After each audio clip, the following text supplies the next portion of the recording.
CM Revanth రెడ్డికి బీజేపీతో సంబంధం ఉందన్న హరీష్ రావు వ్యాఖ్యలను మంత్రి అడ్లూరి లక్ష్మణ్ తీవ్రంగా ఖండించారు. కాళేశ్వరంపై సీబీఐ విచారణకు అసెంబ్లీలో తీర్మానం చేసినా ఇప్పటివరకు ఎందుకు విచారణ జరగడం లేదన్నారు. కేంద్రం తీసుకొచ్చిన అన్ని బిల్లులకు మద్దతుగా నిలిచింది బీఆర్ఎస్ కాదా అని నిలదీశారు.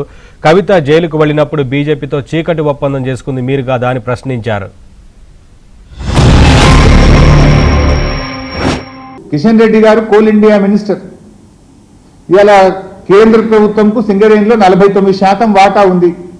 కిషన్ రెడ్డి గారు ఇవాళ రేవంత్ రెడ్డితో బీజేపీకి అక్రమ సంబంధం లేకపోతే, రేవంత్ రెడ్డి బీజేపీల మధ్య చీకటి ఒప్పందం లేకపోతే వెంటనే దీని మీద సిబిఐ విచారణకు ఆదేశించాలని నేను బీజేపీ పార్టీని, కిషన్ రెడ్డి గారిని నేను డిమాండ్ చేస్తా ఉన్నా. మీరు కుమ్మక్కు కాకపోతే ఆదేశించండి, మీరు సిబిఐ విచారణకు ఆదేశించండి. నా దగ్గర ఉన్న అన్ని ఆధారాలు తెచ్చి నేను సిబిఐకి ఇవ్వడానికి సిద్ధంగా ఉన్నా. నేను చెప్పిన ప్రతి విషయం మీద కూడా నా దగ్గర ఆధారం ఉంది. ఇలా అసలు నువ్వు ఉన్నది కాంగ్రెస్లా, తెలుగుదేశం ఎవరితో ఉన్నది? ఈరోజు కేంద్రంలో బీజేపీ ప్రభుత్వంతో ఉన్నది తెలుగుదేశం పార్టీ. మరి కాంగ్రెస్ దేశం మొత్తం బీజేపీ వ్యతిరేకంగా పోరాడుతుంది. నువ్వు ఎవరితో కలిసి పనిచేస్తున్నావు? BJP TDP is one. ఇలా కేంద్రంలో అధికారం పంచుకుంటున్నారు, రాష్ట్రంలో బీజేపీ టీడీపీ అధికారం పంచుకుంటున్నారు.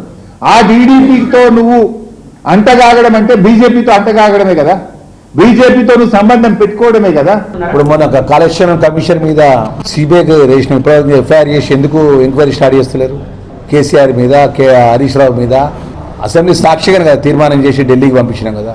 మీరే కదా, మీడియానే సాక్ష్యం కదా, తెలంగాణ ప్రజలే సాక్ష్యం కదా. ఈ ఉన్నటువంటి మీ యొక్క 10 సంవత్సరాల లోపల కేంద్రంలో ఏ బిల్లుకైనా, పార్లమెంట్లో కానీ రాజ్యసభలో ఏ బిల్లుకైనా మీరు భారతీయ జనతా పార్టీ సపోర్ట్ చేసినా చేయలేదా? పార్లమెంట్ ఎన్నికలు జరిగిన రోజు మధ్యాహ్నం పూట పాడెత్తేసినావు, చేయికి అయిపోయిన ఫలితాలు పువ్వుకి ఏమన్నావు. మొన్న జరిగిన గ్రామాల ఎన్నికల్లో ఇప్పుడు ఏం జరిగింది? నీ బీఆర్ఎస్ టీఆర్ఎస్ పార్టీ కార్యకర్తలు ఏం చేసిండ్రు? బీజేపీతో జతగట్టిండ్రు. జూబ్లీహిల్స్ ఎలక్షన్స్లో ఏం జరిగింది? ఓపెన్గా అండి, ప్రతి ఒక్కరికి తెలుసు. రాష్ట్రంలో కవిత కోసం పోయి మీరు పోయి కాళ్ళబీరాన్ని పట్టుకుని భారతీయ జనతా పార్టీ పోయి వ్యర్థమైన విషయాలు రేపు రాష్ట్ర ప్రభుత్వం కానీ రాష్ట్రంలో పెద్దలంతా చెప్తారు. ఇంకా వాస్తవానికి ఉన్నాయి. ముందున్న ముసళ్ళ పండుగ ఎదుగుతారు పడతారు.